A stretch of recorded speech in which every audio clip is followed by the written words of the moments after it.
তো দেখো আজ করব আমের আচার, মিষ্টি আচার। রকমের মশলা অল্প অল্প করে নিয়ে নিয়েছি, এগুলো এখন ভাজা করে নিচ্ছি।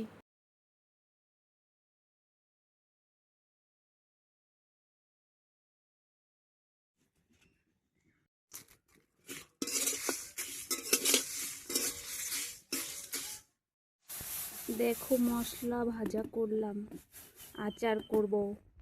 শুকনো লঙ্কা আছে, মেথি, কালো জিরে, গোলমরিচ, সর্ষে, তেজপাতা, এলাচ, সব কিছু। এই দেখো গুড় আছে, চিনি আছে, অনেক কিছু দেব। আম, ঝাল ঝাল মিষ্টি মিষ্টি করব। অনেক চিনি দেবো, বেশি বেশি। আম তো প্রচুর টক আছে বটে। এই দেখো কত সুন্দর আম, পাকা পাকা কিনে আনলাম বাজার থেকে কালকে।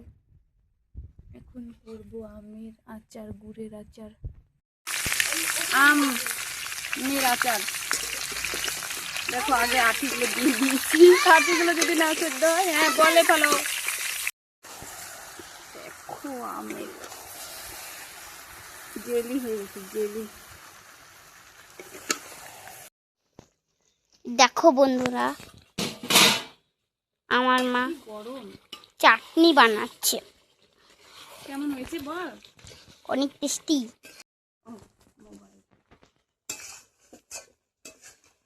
এইখানে নিয়ে আয় মোবাইল।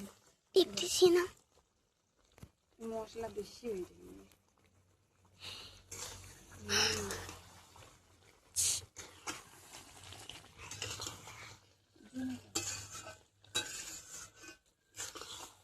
মা গরম। দেখ দেখো তো বন্ধুরা, আমের আচারটা এবার ঠিক আছে নাকি? পারফেক্ট হয়েছে। খেতে খেতে জিভে জল চলে আসছে, এক্ষুনি খেতে হবে, ঠান্ডা করেই খাবো। যা ফোট এখান থেকে। তো মশলা একটু বেশি বেশি দিয়ে দিই, খেতে ভালো লাগবে।